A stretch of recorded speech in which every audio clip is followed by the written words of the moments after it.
In today's video, we're going to be talking about Ashes of Creation, the money trail. Wildlight Entertainment is just going through a lot, basically firing everyone. And TSM, the esports organization, is for some reason in AI now. My name is the Technojelly. Please subscribe to the channel if you haven't already. I do these news style videos on Mondays, and I also do a opinionated video on Friday. Like the video if you like them, dislike them if you dislike them, completely understand. And now let's get straight into the video. Starting with the fact that Ashes of Creation, along with being a Kickstarter MMO disaster, now more details have come out through WCCF Tech, the website, and they've done a bunch of gathering of information through other sources like the Kickstarter, some interviews, and some similar things like that all over the internet and Twitter threads to gather all the actual numbers of what we can see through the picture. And it seems that some pretty big and serious allegations have come up, because even though we kind of knew it was a disaster, and in the last video I talked about Ashes of Creation, we were talking about the no refund clause at the bottom of the Kickstarter, but it looks like bigger words, or maybe not bigger words because technically they're shorter, but bigger allegations have been said, like fraud and some other similar terms like that, but I'm going to be using fraud because it's the one that I kind of understand. I'm not a lawyer, of course, so I don't know the whole thing, but it involves a lot of things. And basically it seems that even though Stephen Sheriff was the CEO and constantly said about putting his own money and being there for the community, it doesn't seem like he did anything like that. He basically put $0 in the company and was just using outsider investment, including the Kickstarter fund. And the Kickstarter fund actually seems to be very little, because the Kickstarter only raised $2 million, but there was a lot of multi-millions of dollars raised by investment and other entrepreneurs and family friends. And the family friends are the worst ones, because they basically did put it in their savings from what it looks like, and that's really sad. So Interpret Studios, the company or the studio behind Ashes of Creation, put in $30 to $60 million over the whole year from their own according and their own books. But the thing is that it seems that even though that's what they publicly said, it basically has no actual evidence behind it. They say that, but there is no evidence other than the fact that Sheriff and his partner John Moore were taking $500,000 payments in salary. But in terms of actually giving the company money, it doesn't look like there's any paper trail at all, which is kind of crazy, because the whole time they were basically saying that they were putting a ton of their own money in this because they were funded independently, with most of it just being his money. But it turns out about $109 to $115 million was bank loans, PPP loans, and private investment, and $2 million from a guy named Tom Alskin, which is the family friend, who's an older family friend. And unfortunately, that was the person that it was life savings from, according to WCCF Tech, of course, with the interviews that they have seen. And it's kind of crazy to me that this guy did this much with this much money, because overall, it's $140 million rounded to a clean number. And it seems that it basically was just completely using the company funds for personal uses. And unfortunately, it seems like the higher up, the Steven, like the guy that was supposed to be we're going to do this for the gamers, didn't really care about the game as well. And it feels like it's just a bunch of scumbags trying to make this game, unfortunately. Well, okay, the higher ups at least. And it does feel like this literally had zero chance of succeeding, unfortunately, because the money was just not actually being used for the game. It was mostly, looks like kind of like a pyramid scheme almost, or I don't want to use the term Ponzi scheme, because it wasn't a Ponzi scheme. People weren't necessarily getting paid out, but it definitely felt like a pyramid scheme, because the people at the top were just getting the money, and investors were just getting screwed over. So I actually know, now when I think about it, that isn't actually a pyramid scheme. It was just investor fraud, basically. They were just not using the money properly. Even though they said they were making an MMO, they weren't actually. They were just taking, $500,000 in yearly payments for doing not a lot. And I mean, I'm sure they were paying the devs something, but I don't think they're actually using the majority of the money for the game itself. And it looks like a lot of backstabbing happened through the investors because they were promised board seats but never were given any, or the board was never called for a meeting, which is also weird because Steven literally publicly said there was no board. He was the board. So publicly he was saying that there wasn't a board, but privately he was offering board seats to investors and then just never called a board meeting, which that's not how it works. That's not how a board works.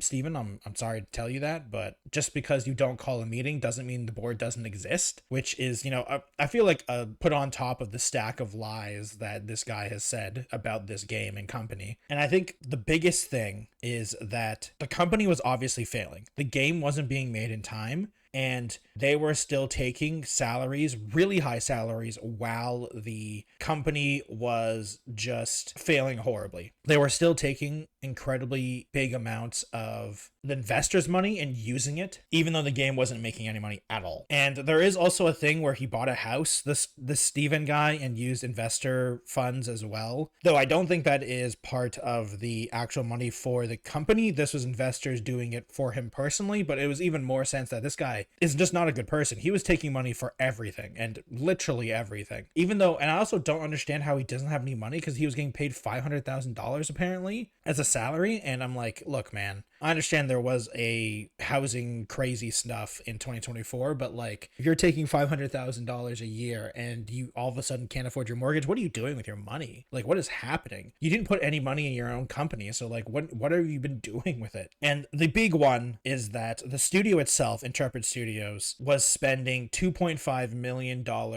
a month, which is crazy money for monthly expenditures for a company of basically any size, at least in terms of what they were. And the game's purchases at most would be $200,000, and there's no way that they would be making $200,000 a month on this game, because like, not everyone is spending in-game purchases, and it's a buy one game, so you buy it once and you technically don't have to pay any of it again. And even at the best value, they were losing $2.3 million a month, even if they were making $200,000 from microtransactions. And of course, then the things that we found out happened where people weren't getting paid in 2024, and the game got delayed, or the patches got delayed because the game was technically out, and then the company just completely collapsed. And I think the weird thing is that in 2024 they were missing payouts. And then the $800,000 of the Google platform cloud service was not paid, and Sheriff constantly talked about how it was peanuts, or Steven Sheriff, the CEO, it was peanuts, and it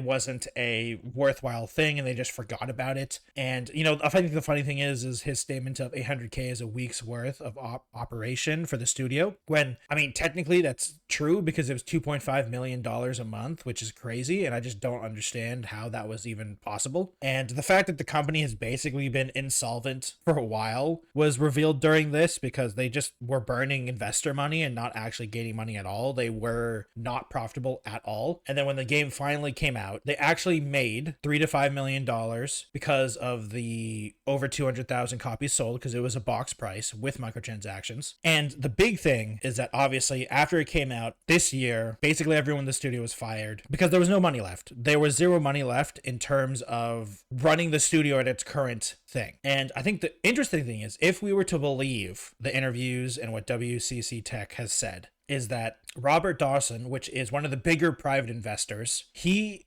proposed a restructuring plan that would still lay off 70% of staff basically, but it would make it so their costs and revenue were basically even. Well, okay, maybe saying even is him being optimistic, but like being stable, sustainable, I think is the proper word to be used. And also including another round of investment for 25% of the previous investment, and a role for Sheriff of creative director with an earnout based on performance, which I think is funny. And then Steven just basically refused, and he demanded equity in the company when he didn't actually put any of his own money. And because of that, the company just failed, which really sucks, because I think a lot of people say like Ashes of Creation wasn't necessarily a bad game. It was definitely, it can be flawed, but overall the game itself wasn't the problem. It was the management, the money, everything. The people behind the devs were doing the right thing and trying to make a good game, and the management were playing around with monopoly money, trying to figure out how to siphon as much money as possible to buy houses and stuff like that.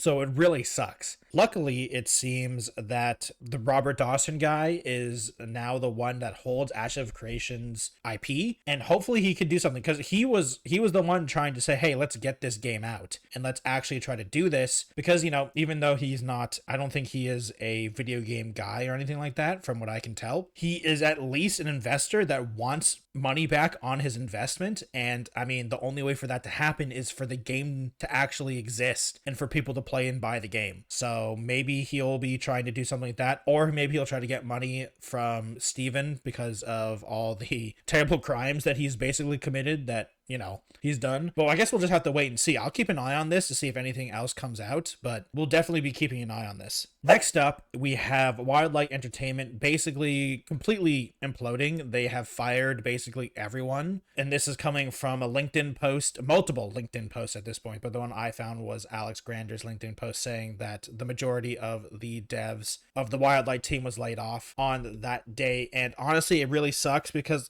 I played Highgaurd and it wasn't that bad, but it does seem like it wasn't good enough, and it seems like it's just collapsing in every single way. And unfortunately, it seems that the quotes that the devs, or the higher ups, the creative directors and stuff like that of them saying we don't need higher player counts to be a huge success, we can build a small community and then continue going on. It seems like it was not true. It's just a lie. The low player count just means that everyone got fired. And unfortunately, it's just one of those things where the higher ups once again just lied, and because it didn't hit goals, they got fired. It's really unfortunate, honestly. And I hope something good happens for Wildlight Entertainment, but it is not looking good. And once again, it feels like it's a similar thing to the Ashes of Creation. I feel bad for some of these devs because it's not their fault. It's the money managers and the directors and the CEOs that are making these really terrible decisions. And sometimes it makes me sad because these devs are just trying their best to make good games. And unfortunately, it's out of their control whether or not that actually something good happens from all this, because they have zero control over the things that actually pay them, unfortunately. And lastly, I would like to talk about something that's slightly more personal for me, but basically the esports organization TSM, or Team Solo Mid, have teamed up with Osu AI app, and it is a Minecraft creative AI app that builds stuff for you in Minecraft, and it's a desktop app. And I just want to say that this has made me so sad for TSM, because they're basically just a shill of what they actually are. They basically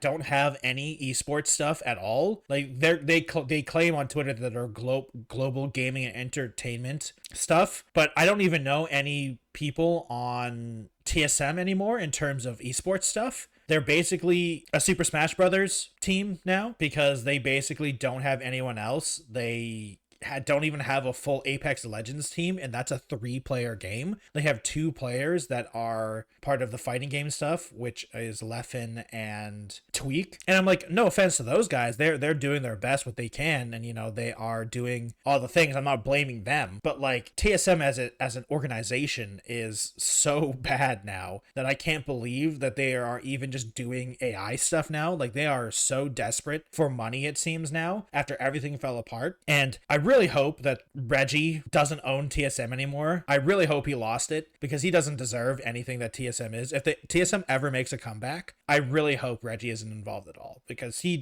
completely collapsed the company and he doesn't deserve any of it. He deserves probably to be in jail, honestly, but you know, hopefully it's just one of those things where TSM can make a comeback. Just hopefully that they do something other than be a terrible AI shill, just like when they went for the crypto shill. Now they're just hopping onto the next thing, and if they collapses again, I swear to God, man, I'm gonna be so depressed, because I really enjoy TSM. Even though I wasn't really into TSM in the other things, their League of Legends team, I followed them all the way through when they're from the beginning, and it really sucks that they don't exist in League of Legends anymore, because you know, they are a founding org for the NA scene. And even though I'm not a big fan of the NA scene anymore, one of the reasons I I stopped was because TSM started being bad. And like, other than Cloud9 at the time, like, they were basically the only big team. Team Liquid was there too, but like, TSM was the team, and then they kind of just stopped being good, and it kind of felt really bad and weird. And nowadays I barely even recognize most of the things in the NALCS stuff, and I watch more Europe and Korean now, so it's just one of those things. And every time I see TSM, it's just not a good thing, and it sucks that it's not a good thing. But that is it for today. Thank you everyone for watching. I appreciate it. If you haven't already, please subscribe to the channel. Like the video if you like it, dislike it if you dislike it. I completely understand. If you would like to support me directly, please go over to my Patreon at patreon.com/thetechnojelly.